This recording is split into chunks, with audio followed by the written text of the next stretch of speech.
ব্রাহ্মণবাড়িয়ার কসবায় নিখোঁজের দুদিন পর বাড়ির পাশের ডোবায় কচুরিপানায় নিচ থেকে নায়েব আলী নামে এক আওয়ামী লীগ নেতার মরদেহ উদ্ধার করেছে পুলিশ।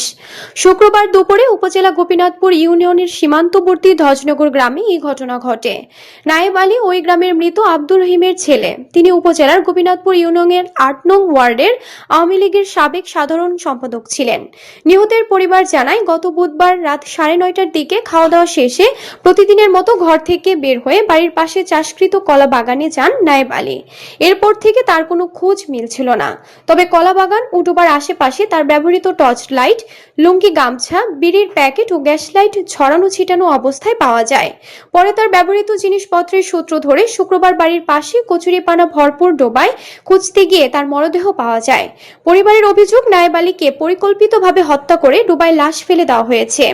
এ বিষয়ে কসবা থানা officer in charge OC Ali Mohammad Rashed জানান, খবর পেয়ে ঘটনাস্থলে গিয়ে মরদেহ উদ্ধার করে।